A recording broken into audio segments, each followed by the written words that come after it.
cordial bom dia a todos e um feliz sábado. Que a paz do Senhor Jesus Cristo, o amor de Deus e a comunhão do Espírito Santo esteja com cada um de nós. Que alegria louvarmos a Deus, participarmos de um momento de oração como esse. Realmente renova, transforma, porque a presença do Senhor em nossa vida faz toda a diferença. Eu louvo a Deus pela alegria e o privilégio de estar com você nessa manhã, na abertura de uma semana especial de evangelismo. A gente costuma dizer que é uma semana de oração, porque a gente vai orar todas as noites, claro, todos os dias, mas também é uma semana de evangelismo, e é uma semana profética. É uma semana em que estaremos estudando as profecias de Daniel e Apocalipse, e você é o nosso convidado de honra a vir e a trazer mais pessoas para ouvir a palavra do Senhor. Lembrando que uma semana como essa, gente, passa muito rápido. A gente está aqui agora, daqui a pouco, né?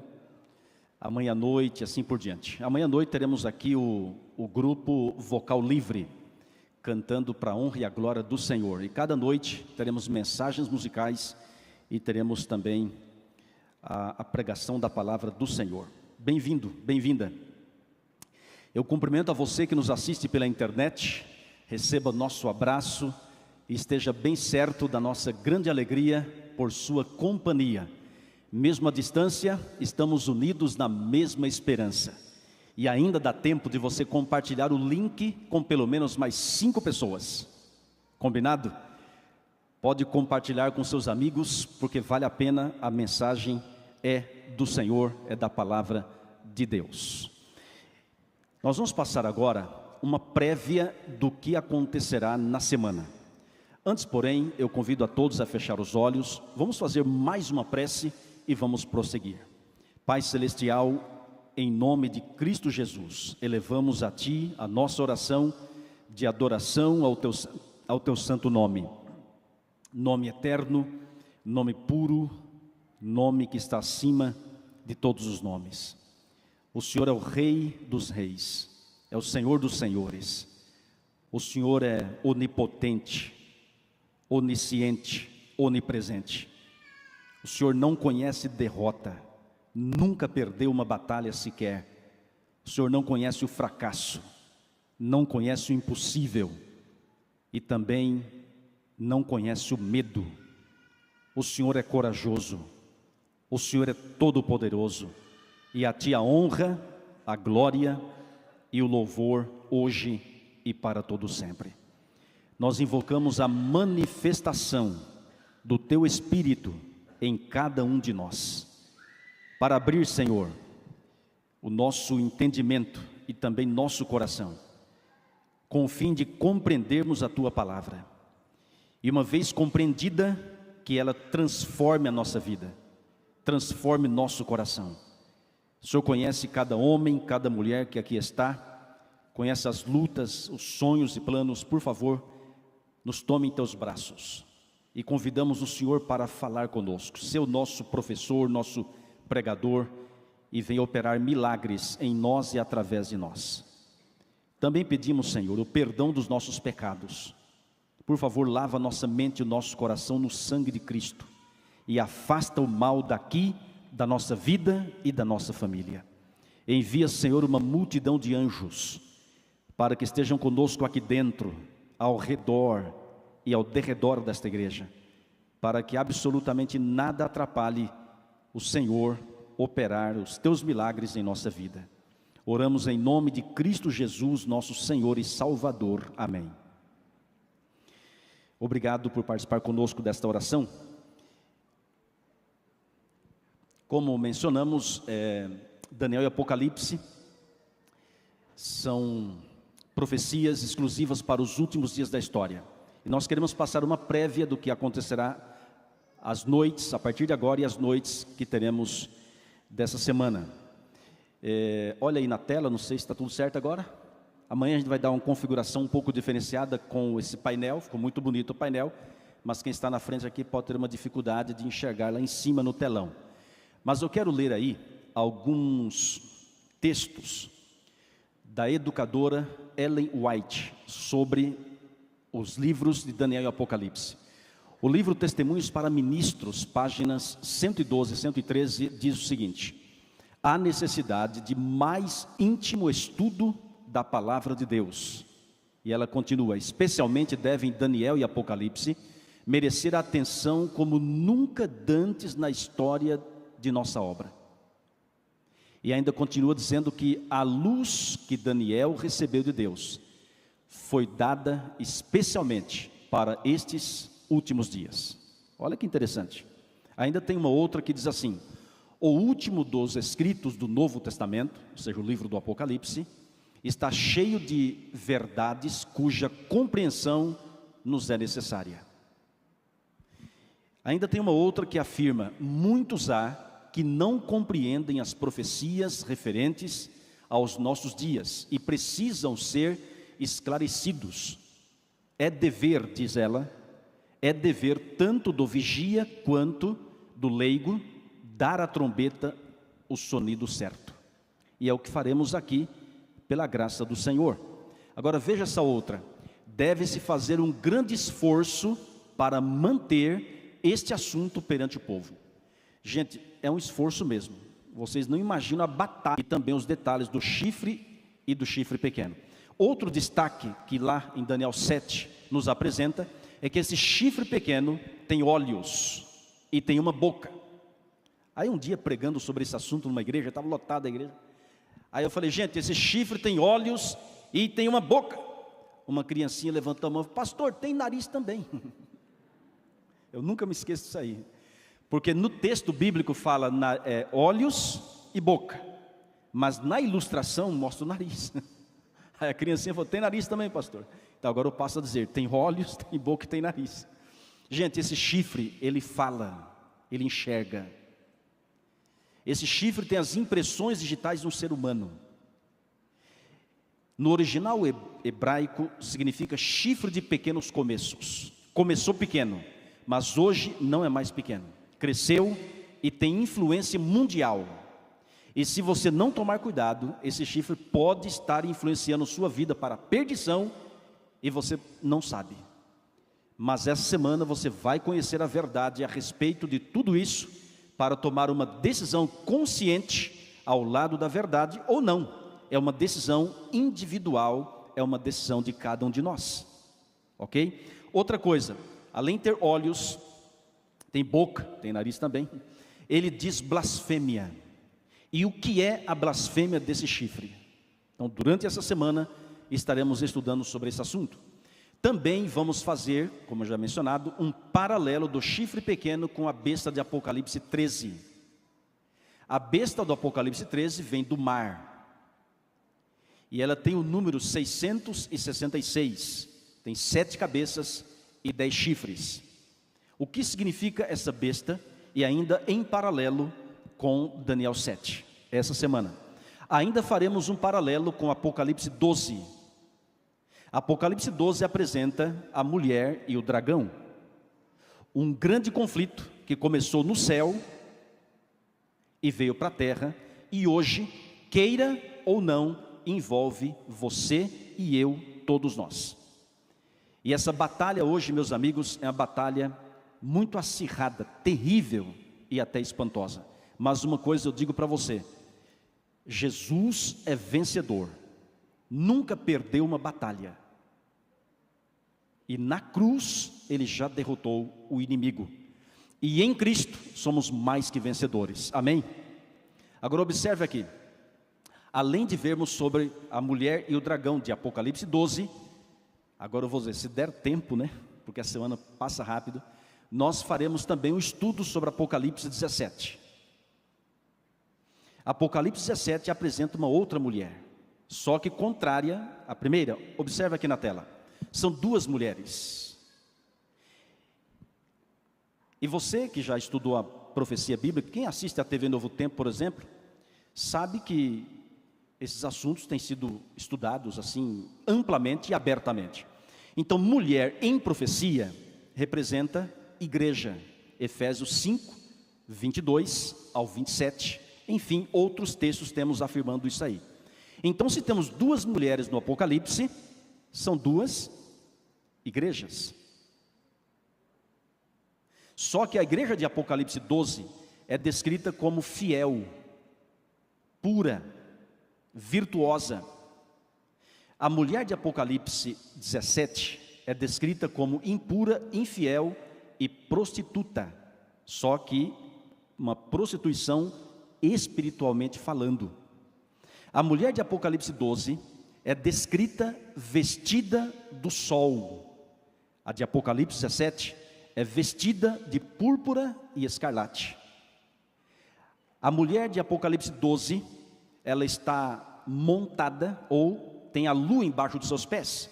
A mulher de Apocalipse 17 está montada numa besta.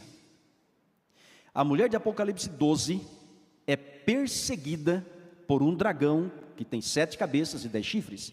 A mulher de Apocalipse 17 está montada numa besta que tem 7 cabeças e 10 chifres. A mulher de Apocalipse 12 tem uma coroa com 12 estrelas na cabeça. A mulher de Apocalipse 17 tem uma mitra com a inscrição Babilônia, a mãe das meretrizes e das abominações da terra. A mulher de Apocalipse 12 é sóbria, ela sabe o que faz, sabe onde pisa, sabe para onde vai. A mulher de Apocalipse 17 é descrita como bêbada, embriagada, só que não com cachaça, com bebidas alcoólicas, mas com o sangue dos santos, daqueles que deram a vida por Cristo, os mártires. E permita-me dizer uma coisa agora com muito respeito, olhe bem para cá e vou dizer com muito respeito. A mulher de Apocalipse 12 é simples na sua maneira de se vestir. A mulher de Apocalipse 17 está adornada de ouro, joias, pérolas, pedras preciosas, e tem na sua mão um cálice de ouro cheio de abominações. É o vinho da sua devassidão, e com esse vinho deu a beber a todos os habitantes da terra. E tem homens e mulheres, milhares de pessoas que infelizmente se embebedaram com o vinho dessa mulher, que representa a sua doutrina falsa. Você pode perguntar, pastor, o Apocalipse apresenta para a gente 2 mulheres, ou seja, 2 igrejas apenas? Se você fizer uma pesquisa só do ramo cristão, que usam a mesma Bíblia que nós utilizamos, são mais de 20 mil, alguns disseram 30 mil religiões. Já imaginou? E por que o Apocalipse apresenta apenas 2? Então olha para cá por gentileza, olha para cá. Preste atenção no que vamos dizer. A mulher de Apocalipse 17 é descrita como a mãe das meretrizes, no plural, hein? Meretrizes, e das abominações da terra. Se a mãe é uma igreja, as filhas, obviamente, também são igrejas. Nossa função aqui na semana é descobrir quem é a mãe e quem são as filhas da mãe. É até engraçado, né, gente? Quem é a mãe e quem são as filhas da mãe. E outra, olha aqui, tal mãe, tal filha. Vocês observarão que a mãe e as filhas estão unidas em doutrinas que lhes são comuns. E a mãe e as filhas, infelizmente, serão usadas pelo dragão para perseguir o povo de Deus na terra. Mas ai daquele que persegue o povo de Deus, porque quem persegue você está perseguindo o próprio Deus e vai se ver com ele. Deus toma as nossas dores. Lembra quando Saulo perseguia os cristãos? Mandava matar apedrejado aqueles que seguiam Jesus? Pois é, o dia que ele estava indo a Damasco para perseguir mais cristãos, Jesus apareceu a Saulo e disse: Saulo, Saulo, por que me persegues? E Saulo perguntou: quem és tu, Senhor? E Jesus respondeu: eu sou Jesus a quem tu persegues. A minha pergunta é: Saulo perseguia os cristãos ou Jesus? Ele perseguiu os cristãos, só que quem persegue os cristãos, persegue o próprio Jesus, e vai se ver com ele. Por isso, deixa a vingança com Deus, ele vai atuar, ele vai guerrear por nós. E eu digo para você, Jesus não conhece derrota, ele é vencedor, amém? Essa semana, gente, é uma semana especial, você não pode perder de jeito nenhum. Faça o esforço, porque Deus vai te abençoar. É claro que via remota você pode assistir, não há problema nenhum. Mas já que estamos numa flexibilização bem grande em relação à pandemia, eu vou estar com você. Eu vou exortar você, vem aqui. Vem aqui, porque vale a pena, nada substitui o olho no olho. Combinado? Então amanhã à noite você não pode faltar. Mas vamos aqui, vamos avançar. Abra sua Bíblia, por gentileza, no livro de Provérbios. Aliás, o mesmo capítulo que a nossa professora das crianças, que por sinal fez muito bem a ilustração, abriu aí, né? Provérbios capítulo 29. Ela leu o verso 11. Vamos ler agora o verso 18. Por gentileza, acompanhe conosco. Você que nos assiste pela internet, posso olhar para qualquer câmera? Vocês controlam aí? Então vou olhar para essa daqui. Ó, você que está nos assistindo, em primeiro lugar, muito obrigado. Talvez você conectou agora. Eu quero dizer que você está ligado na Igreja Adventista do Sétimo Dia, Central de Arthur Nogueira. Eu me chamo Raimundo Gonçalves, sou pastor dessa igreja pela graça do Senhor.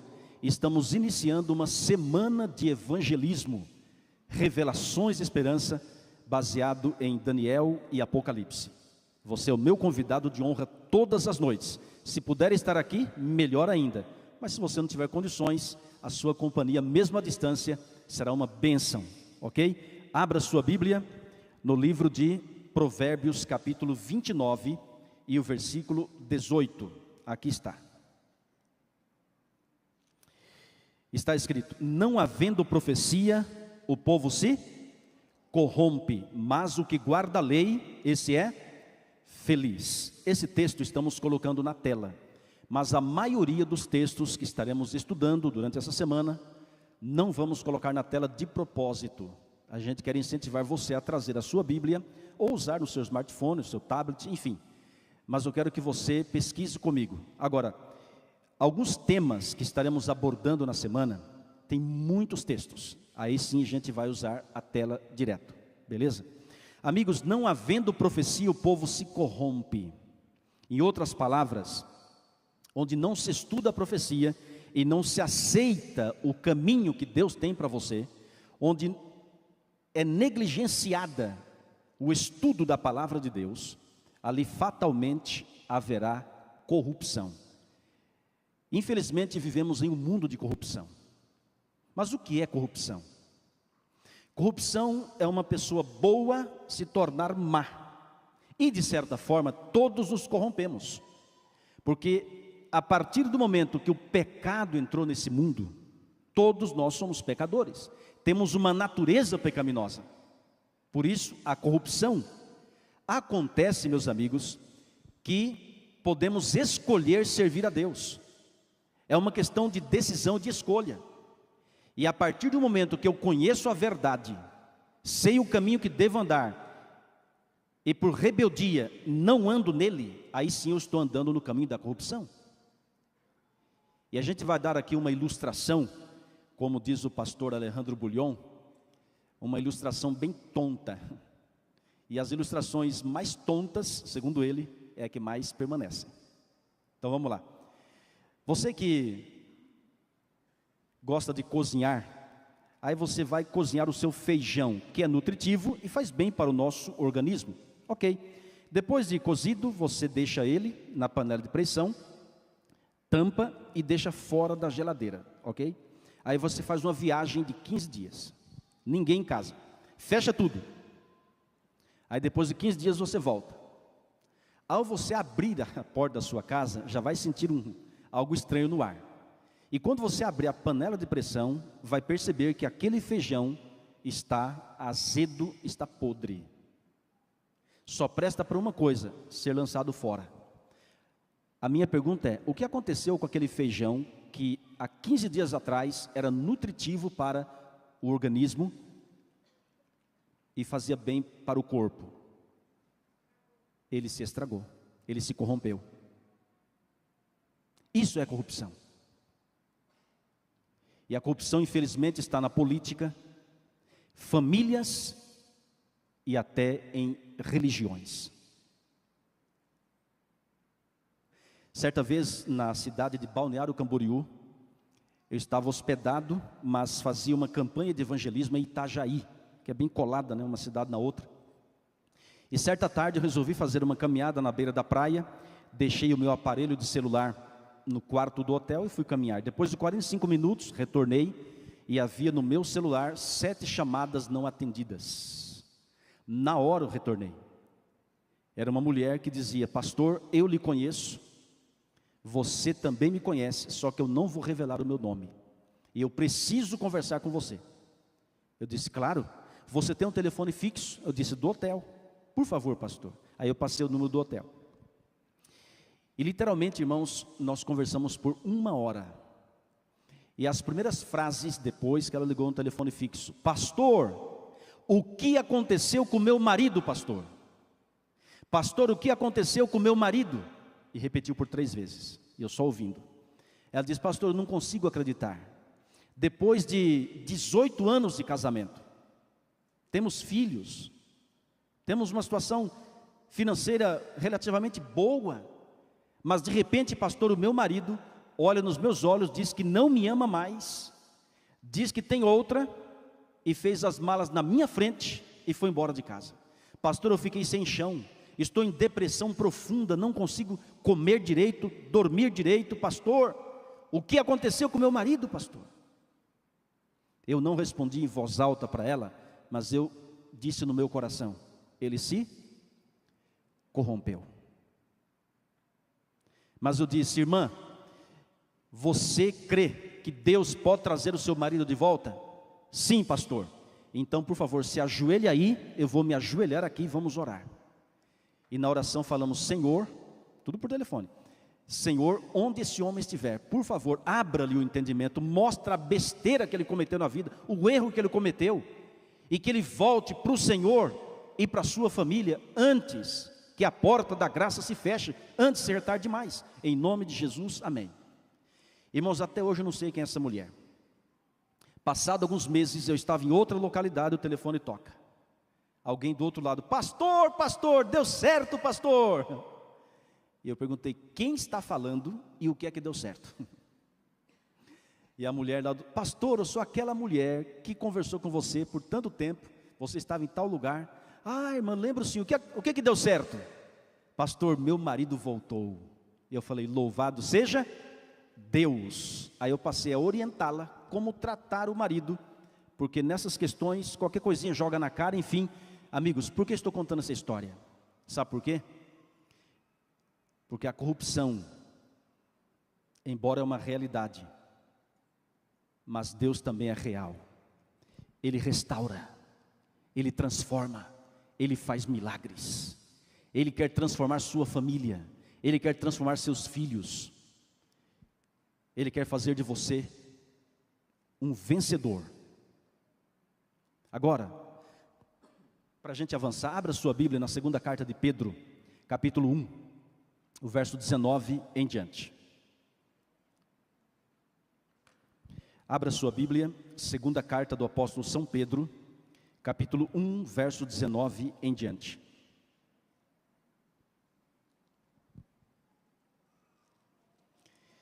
Segunda carta do apóstolo São Pedro, capítulo 1, verso 19 em diante.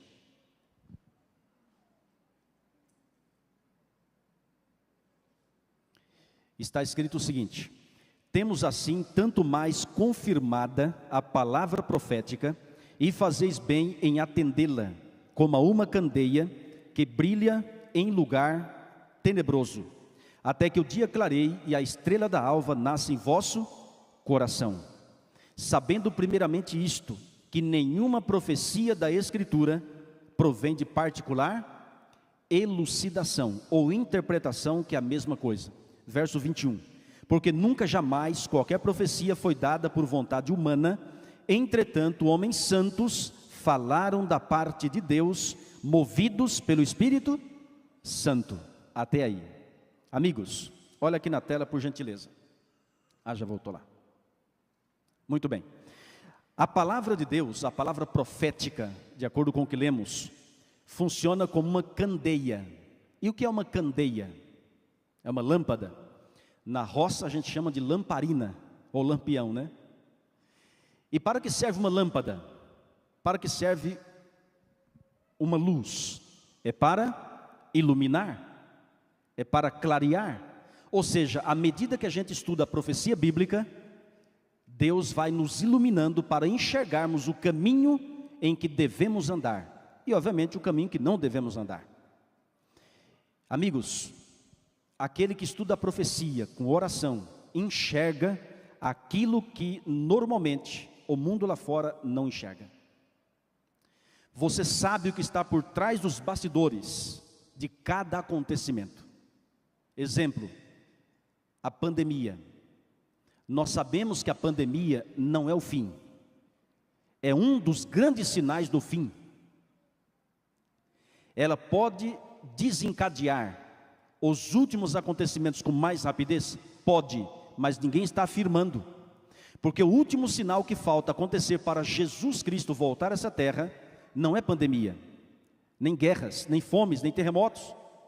O último sinal que falta acontecer para Jesus voltar é a pregação do Evangelho a todo mundo, para testemunhar todas as nações, então virá o fim. E de alguma forma, Deus vai usar o seu povo para alcançar o mundo com o Evangelho eterno, com a palavra. Agora, nós sabemos o que está acontecendo. Sabemos, meus amigos, que o grande conflito é uma realidade. E sabemos que Jesus em breve voltará para nos buscar. E quando você estuda a Bíblia, Deus abre o entendimento para você enxergar essas lindas verdades e andar de cabeça erguida. Por quê? Porque ela vai brilhar neste mundo tenebroso. O que é um lugar tenebroso?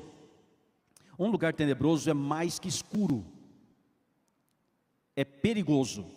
Infelizmente esse mundo é perigoso. E aí o medo toma conta de milhares. É o medo do assalto, da bala perdida. É o medo de uma enchente, de uma tempestade, de um furacão. É o medo da morte. Enfim, o medo tem dominado muitas pessoas. Mas a palavra do Senhor vai brilhar neste mundo tenebroso. Como assim, pastor? Sabe o que está escrito em Salmos capítulo 119, versículo 105? Quem sabe de cor? Lâmpada para os meus pés é a tua palavra e luz para os meus caminhos. Você está com a sua Bíblia aí? Você pode pegar a sua Bíblia, por gentileza? Eu queria que você levantasse a Bíblia. Tem condições? Tem condições? Olha, digno de uma foto, né? Bem alto. Com a Bíblia levantada, repita comigo esse verso. Vamos lá? Lâmpada para os meus pés é a tua palavra e luz para os meus caminhos. Permanece aí para a foto. Vamos lá. Capricha aí. Amém, amém. Obrigado, viu, gente? Gente, é isso. A palavra do Senhor brilha nesse mundo tenebroso. Mas como é que ela brilha? Olha para cá. Através das suas promessas, ela brilha em nossa vida. Exemplo. João 14, de 1 a 3, fala assim: não se turbe o vosso coração. Credes em Deus, crede também em mim. Na casa do meu pai há muitas moradas. Se assim não fora, eu vou-lo teria dito. Vou preparar-vos lugar. E quando eu for e preparar lugar, voltarei. E vos levarei, ou receberei para mim mesmo, para que onde eu estou estejais vós também. Eu pergunto, essa promessa traz ou não traz alegria para o nosso coração? Claro que sim. Quando você vai para Apocalipse capítulo 21, que diz assim: vi novo céu e nova terra, pois o primeiro céu e a primeira terra passaram, o mar já não existe, a cidade santa que vai descer do céu. E o verso 4 que diz assim: e Deus enxugará dos seus olhos toda lágrima, a morte já não existirá, já não haverá luto, nem pranto, nem dor, porque as primeiras coisas passaram. A certeza que não haverá mais morte com a volta de Jesus, não haverá mais dor, nem sofrimento, nem pandemia, nem doença. Isso alegra ou não alegra o nosso coração? Claro que sim. Quando você vai para Salmo 30, verso 5, o choro pode durar uma noite, mas a alegria vem pela manhã. Irmãos, isso alegra ou não alegra o nosso coração? Claro que sim.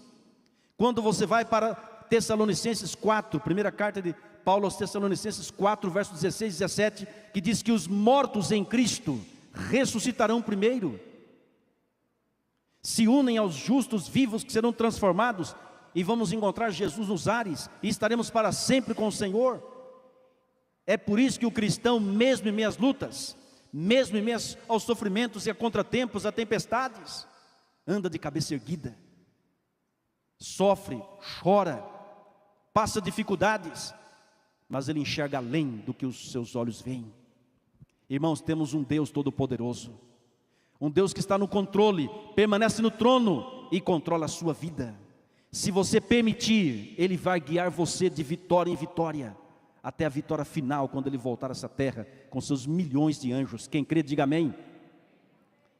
Não estamos aqui à toa, não estamos aqui perdendo tempo, estamos aqui porque Deus nos trouxe, para juntos estudarmos a sua palavra, sermos transformados por ela, adorarmos o Senhor e nos prepararmos para a sua segunda vinda.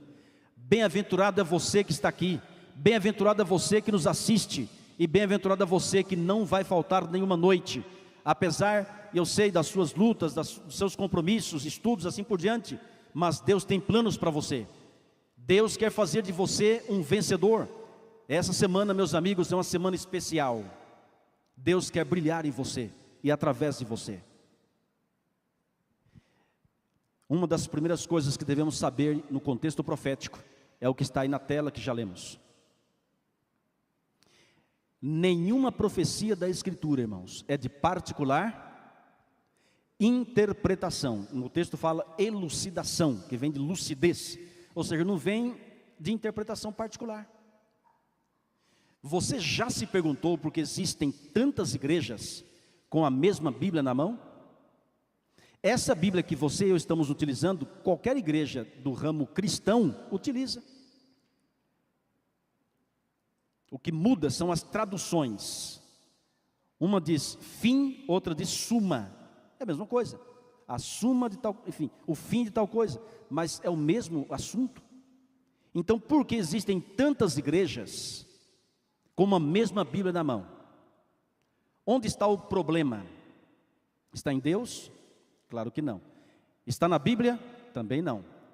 Sabe onde está? Na interpretação particular que muitos dão à Bíblia.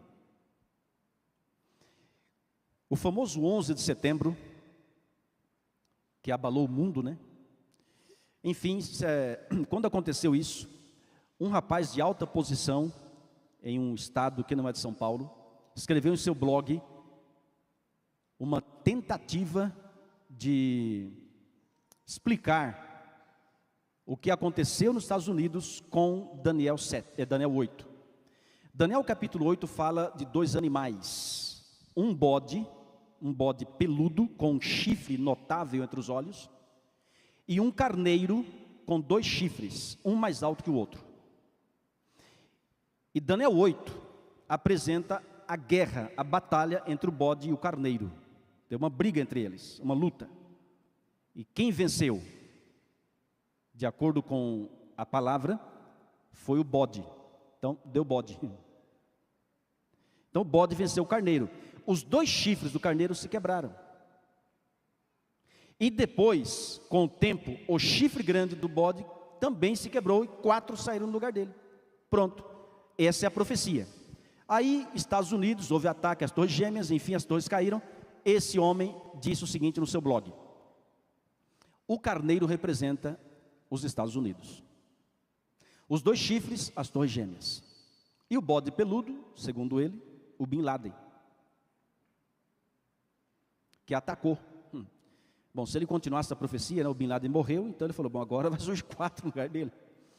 Irmãos, por mais interessante que seja essa interpretação, não é bíblica. Por quê? Se você for para Daniel capítulo 8, verso 20, lá está escrito que o carneiro com os dois chifres representa a nação medo-persa. Os dois chifres, Ciro e Dario.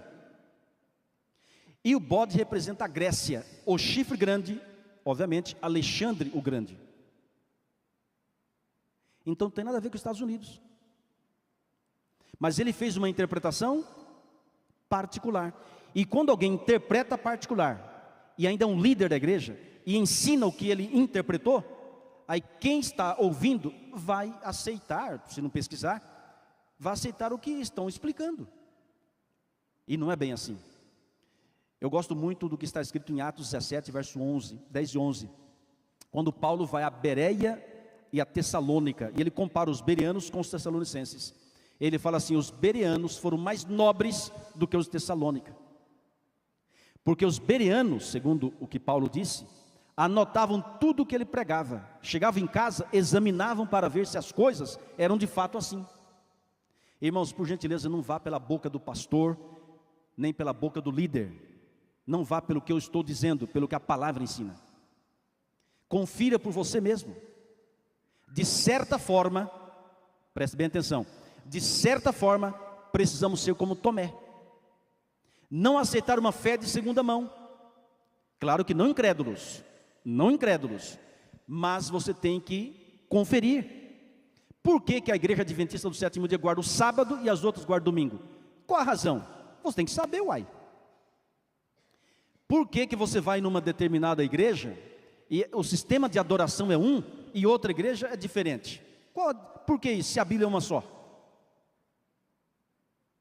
Não é errado você questionar, ir atrás e, quando descobrir a verdade, aceitar com humildade. Porque o que acontece hoje, infelizmente, muitas pessoas dizem assim: pastor, mas não é tudo evangélico? Uma vez uma mulher na zona sul de São Paulo disse para mim: pastor, eu fui batizado em determinada igreja, frequento outra igreja e tomo santa ceia em outra igreja. Eu disse a ela com muito respeito: irmã, mas que Babilônia é essa? Ela disse: pastor, mas é tudo evangélico. Eu falei: irmã, vamos fazer um estudo bíblico. E alguns textos na Bíblia para nos esclarecer. Por exemplo, Mateus 7, 21 em diante, que fala assim: nem todo o que me diz Senhor, Senhor, entrará no reino dos céus, mas aquele que faz a vontade do meu Pai que está nos céus. Muitos hão de dizer-me naquele dia: Senhor, nós não profetizamos em teu nome? Em teu nome não expelimos demônios e não fizemos milagres? E Jesus vai dizer assim: apartai-vos de mim, eu nunca vos conheci. Provérbios 14, verso 12 fala assim: há caminhos que ao homem parece direito, mas ao cabo dá em caminhos de morte. Então não é só dizer Senhor, Senhor, é você saber a palavra do Senhor. Amigos, a Bíblia não é de particular elucidação ou interpretação, ela se interpreta a si mesma. Tem até uma história interessante. Você sabe que Deus fala conosco com a palavra, não é? E onde você abrir, ao estudar e entender, Deus vai te revelar as suas grandes maravilhas. Mas muitas pessoas utilizam esse método de saber a vontade do Senhor. Alguns fecham a Bíblia, faz uma oração em pensamento, abre, corre o dedo assim, e onde parar, ele fala assim: é Deus falando comigo. É errado esse método? Irmãos, não é o ideal. Não é o ideal, porque você tem que estudar a palavra. E quando você estuda e entende, aí sim Deus te revelou. É simples. O problema é quando você vê um texto que você não entende. E até tem uma história interessante de uma mulher que estava com depressão, problema financeiro, enfim. E ela falou: Senhor, eu vou tirar a palavra, porque eu preciso saber o caminho que devo andar. Eu tenho que tomar uma decisão, porque não é possível. Me ajuda, Senhor. Minha vida está um caos. O que eu tenho que fazer? Aí fechou a Bíblia, fez uma oração em pensamento, abriu a Bíblia, correu o dedo e caiu num texto que dizia assim: olha, Judas foi e se enforcou. Ela regalou os olhos, leu o texto de novo, pensou: Deus não pede para ninguém se enforcar. Senhor, o que é que o Senhor quer de mim? Vou tirar a palavra a segunda vez. Fechou a Bíblia, fez uma oração em pensamento, abriu de novo, correu o dedo e caiu num texto que dizia assim: vai e faze também o mesmo. E é até engraçado, né? Aí ela regalou os olhos novamente e falou: meu Deus, Judas se enforcou naquele texto, e aqui está falando que eu devo fazer o mesmo? Não, não é possível. O Senhor não pede para ninguém se matar? Senhor, o Senhor está comigo? Vou tirar a palavra a terceira vez. Fechou a Bíblia, fez uma oração em pensamento, abriu de novo, correu o dedo, caiu num texto que dizia assim: o que tens de fazer, faz-o depressa. Eu não sei se essa mulher se enforcou, mas o que tem de gente se enforcando com a palavra de Deus, porque não entende. E por não entender, coloca em prática de forma errada. Irmãos, um dos maiores enganos dos últimos dias é religioso.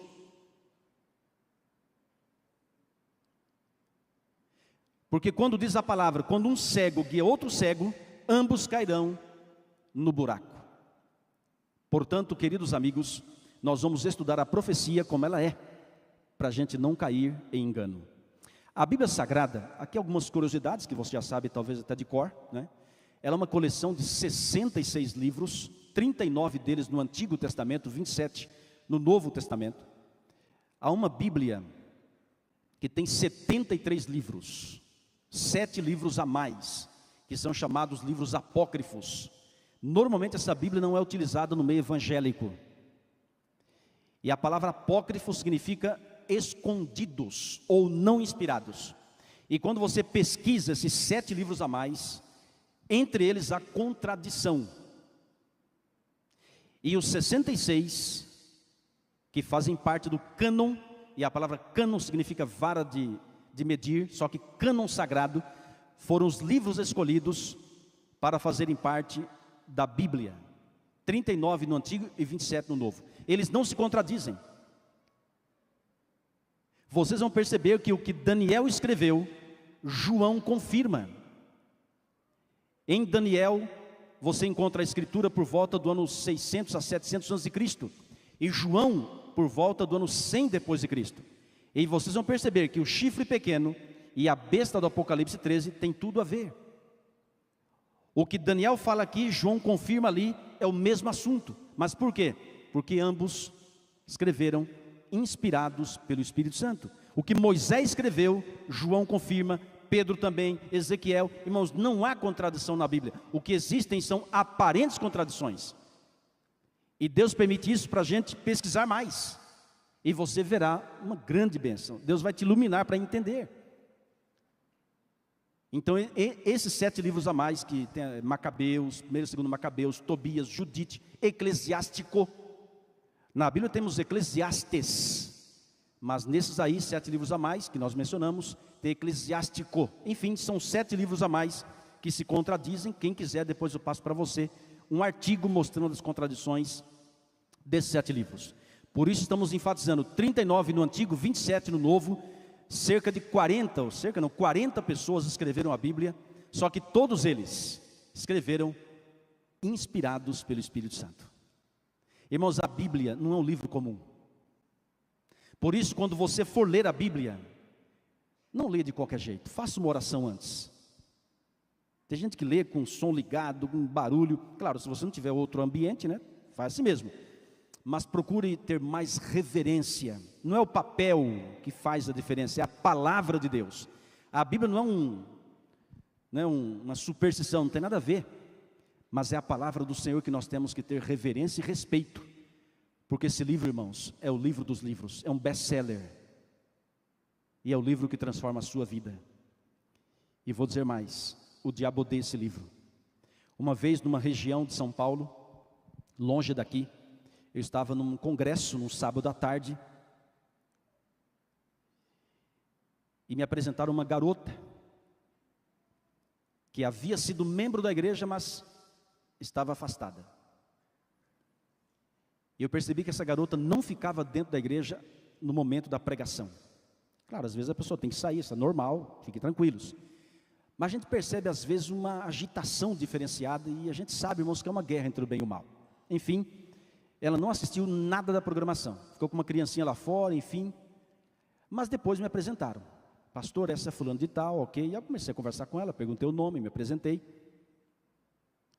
E falei, minha amiga, muito obrigado, né, porque você está conosco. Você está retornando para a igreja, estou muito feliz. Aí eu falei, o que é que você faz da vida? E perguntei, você ora e lê a Bíblia? Ela disse assim, pastor, depois que eu saí da igreja, e devido ao que eu faço, eu não consigo. Eu falei, como assim você não consegue? Pastor, irmãos, olha o que ela disse para mim. Quando eu pego na Bíblia para ler, ela voa da minha mão. Falei, como assim? Pastor, voa. Falei, voa? Voa, some. E cai do outro lado. E naquele dia, pastor, eu sei que meu dia vai ser de perseguição.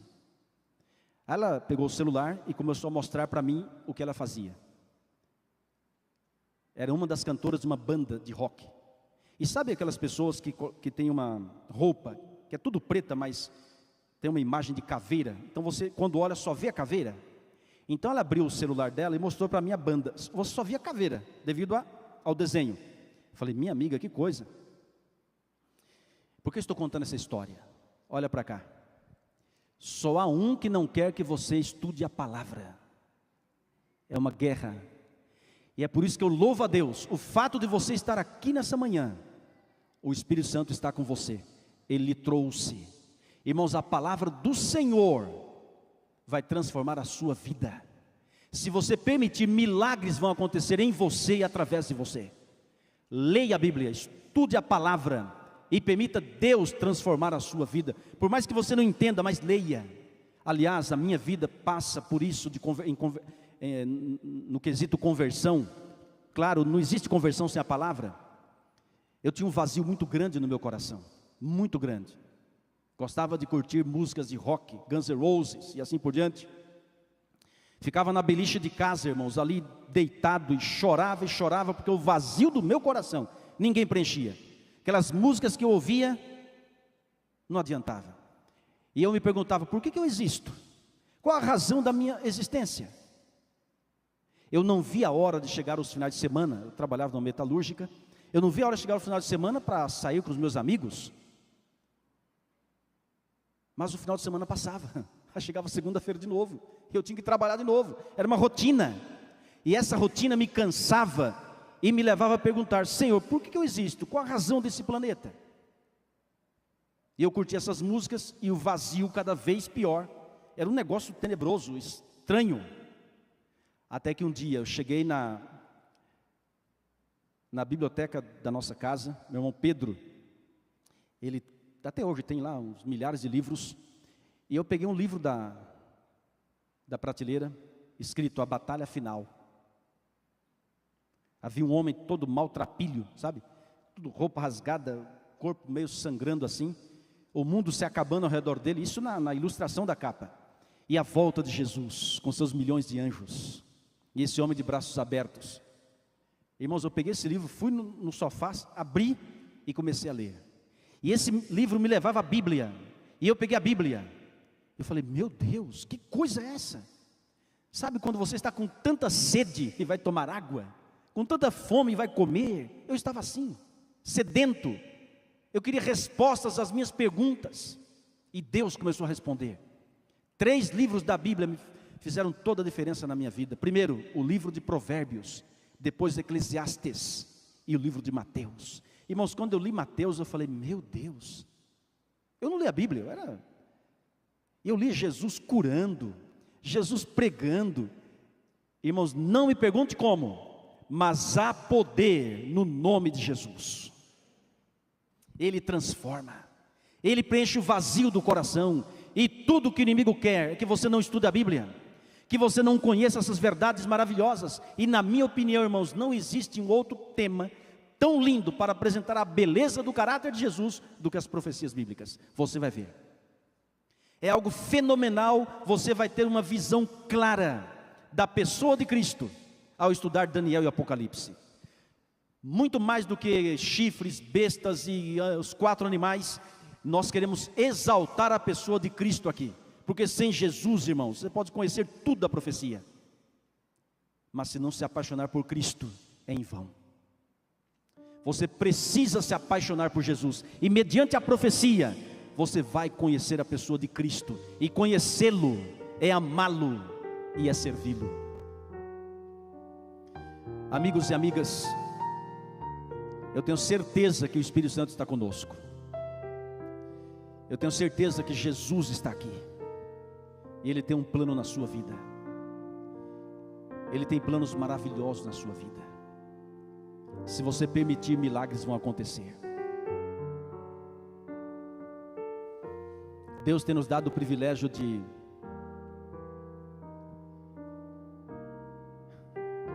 se deparar com histórias lindíssimas de pessoas que se converteram ao Senhor. E quando a gente conta alguma história aqui, não é para exaltar o passado da pessoa, não é esse o objetivo.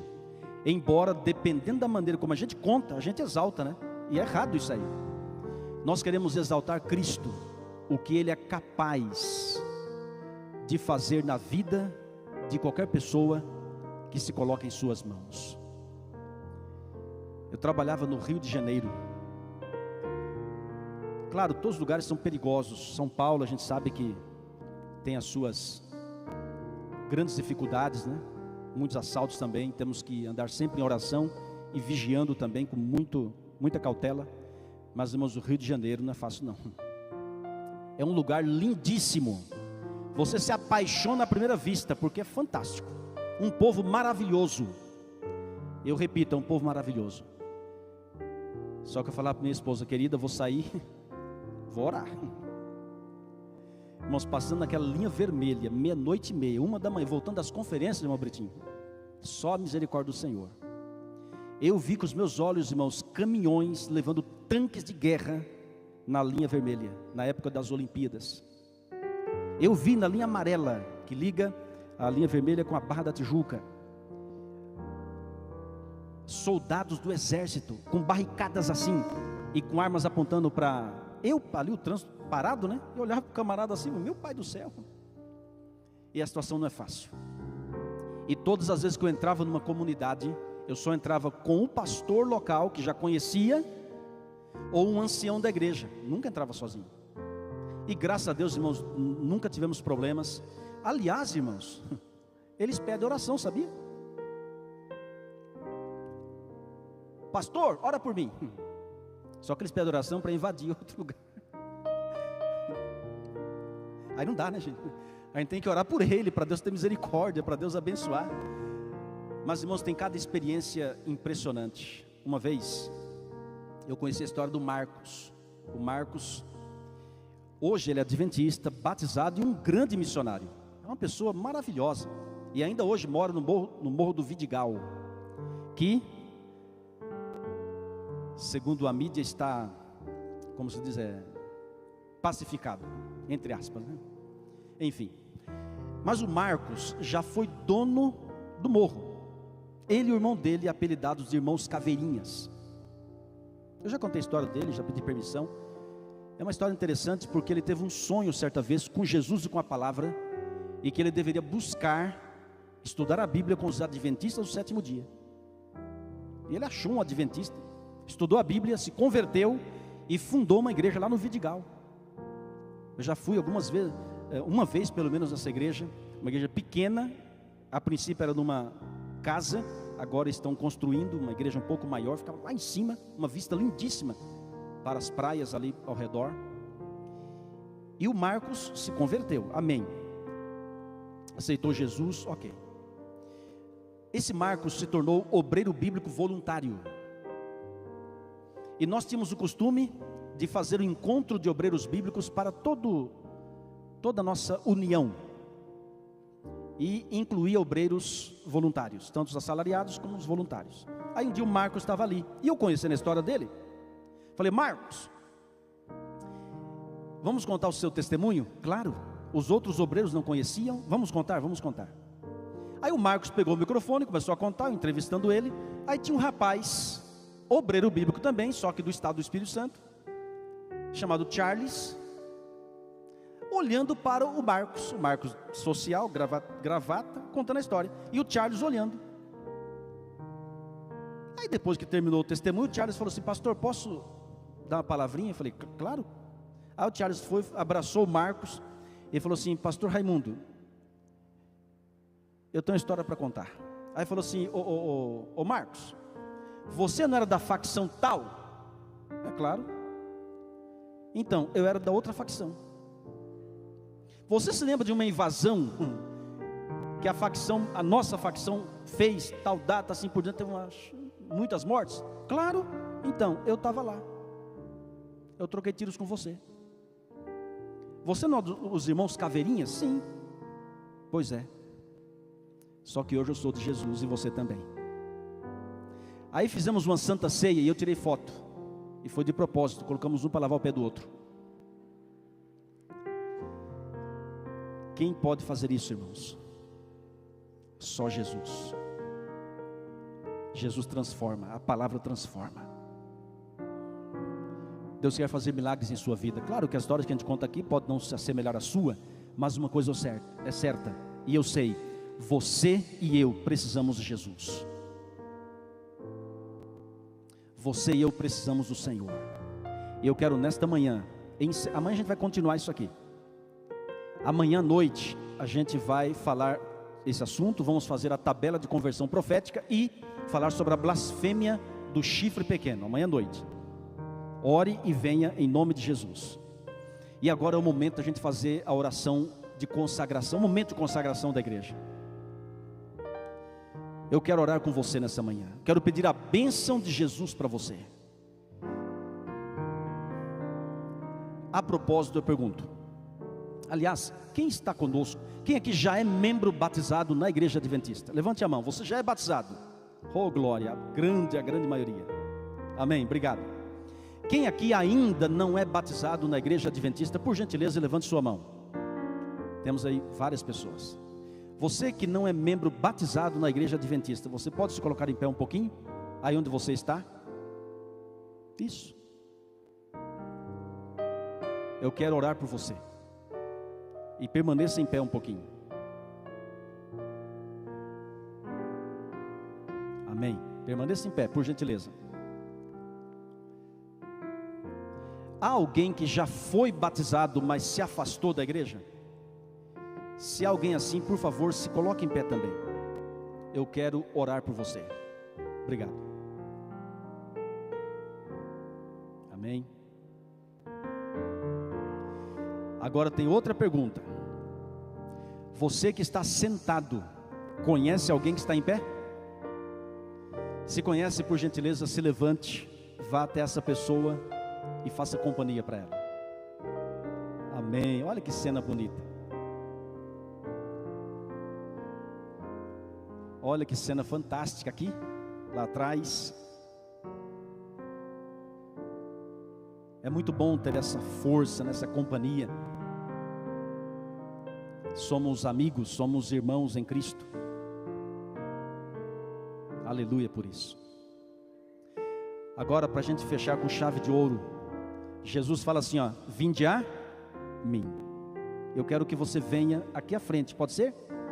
Aqui temos um espaço bem considerável. Eu quero que você, com seu amigo, com a sua amiga, venha aqui à frente para a gente fazer um momento de consagração da sua vida, da sua família. Pode vir, pode se aproximar.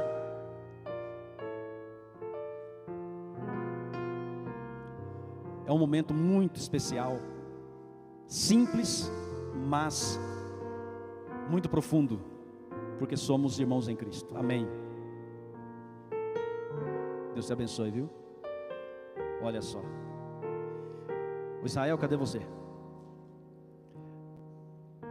O Israel preparou uma música em homenagem a vocês e para a glória do Senhor. Ele vai cantar essa música e após a música vamos fazer uma oração. Eu peço que você sinta-se abraçado por essa música e que a esperança venha uma vez mais brilhar em seu coração, porque essa música fala de esperança. Breve Jesus voltará com seus milhões de anjos para nos buscar. Amém? Você que está sentado, tem alguém na sua família, algum amigo, algum conhecido que você gostaria de interceder por ele, por ela? Eu tenho um parente, a minha irmã, que ainda não é batizada, e eu quero que ela um dia seja. Então, se você tem um parente, um amigo, alguém que você gostaria de interceder por ela, então você vai representar essa pessoa ficando em pé. E na oração vamos mencionar isso aí, dedicando essa pessoa ao Senhor Deus. Vamos ouvir o Israel cantar essa música e após vamos orar ao Senhor.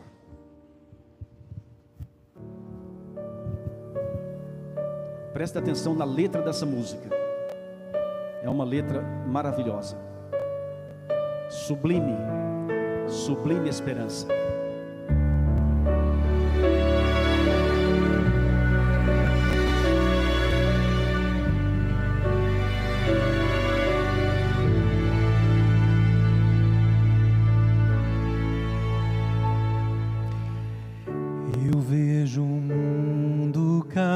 fonte de esperança. Eu vejo a vida perdendo seu valor. Um mundo em que a maldade e o terror promovem guerras e mortes. Não é possível viver sem esperança, sem a certeza do amanhã.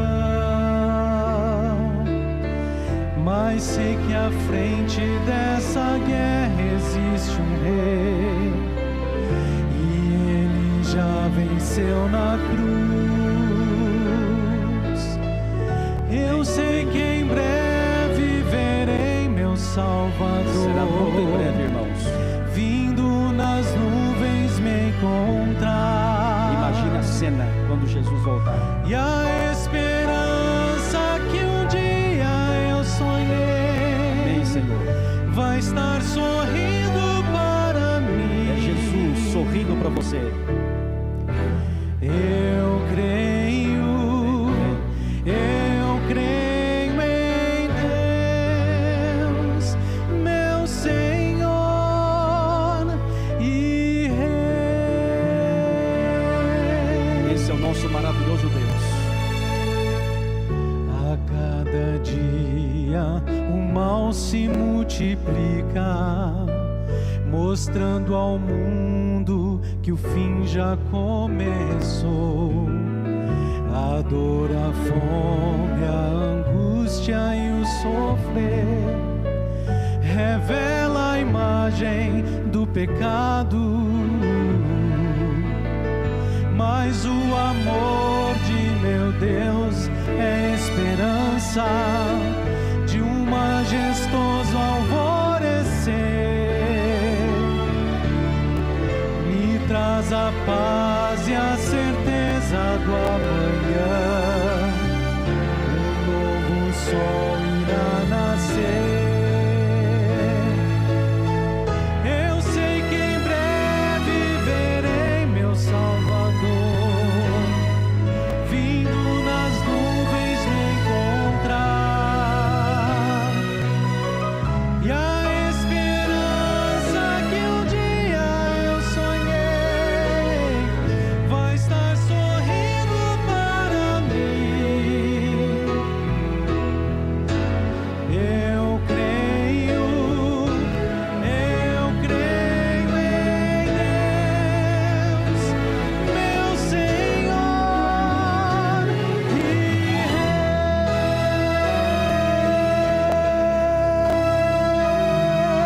e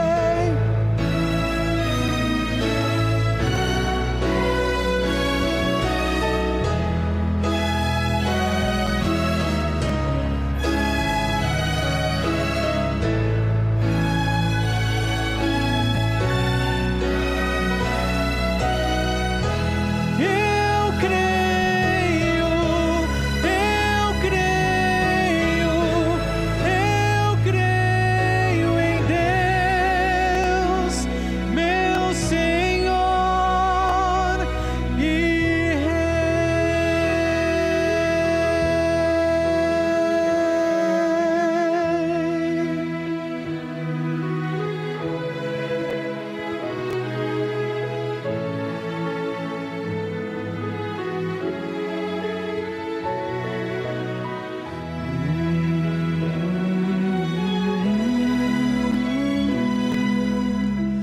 vou encontrar meu Senhor e Rei.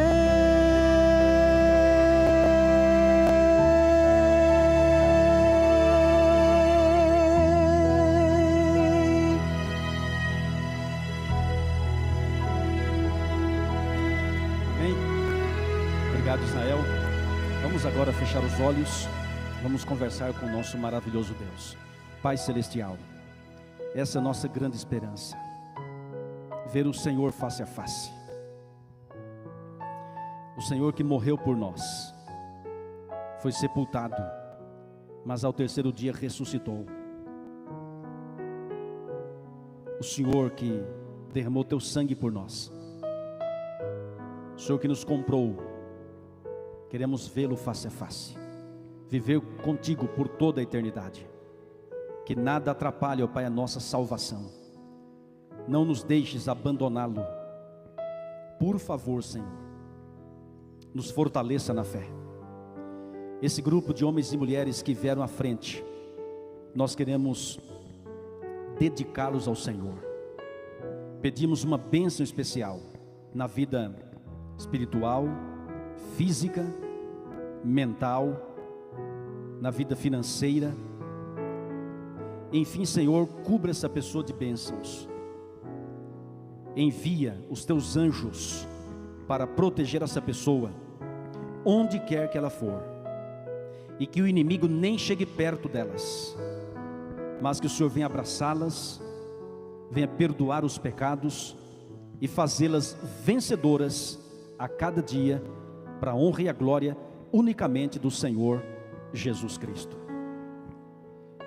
Pai querido, nós também queremos entregar as pessoas que estamos representando.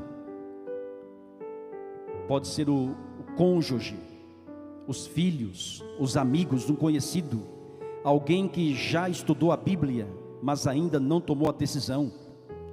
Alguém, ó Pai, que está com muitas dúvidas, outros estão passando sérios problemas. Pai querido, onde essa pessoa estiver, abençoe essa pessoa. Talvez uma mãe aqui, um pai, está orando pelo seu filho ou sua filha, que está num caminho que o Senhor não aprova. Ó Senhor, visite esse filho, essa filha, proteja, guarde, Senhor, tenha misericórdia, e traga esse filho aos teus braços, à tua igreja, para que retorne e glorifique o teu nome. Senhor Deus, ao sairmos daqui, pedimos que o Senhor saia conosco, nos dê uma tarde maravilhosa, e amanhã à noite, nos traga de volta, para juntos estudarmos a tua palavra. Oramos em nome de Jesus Cristo, nosso Senhor e Salvador. Amém. Muito, muito obrigado que vocês vieram aqui conosco. Podem se assentar e até amanhã, pela graça do Senhor.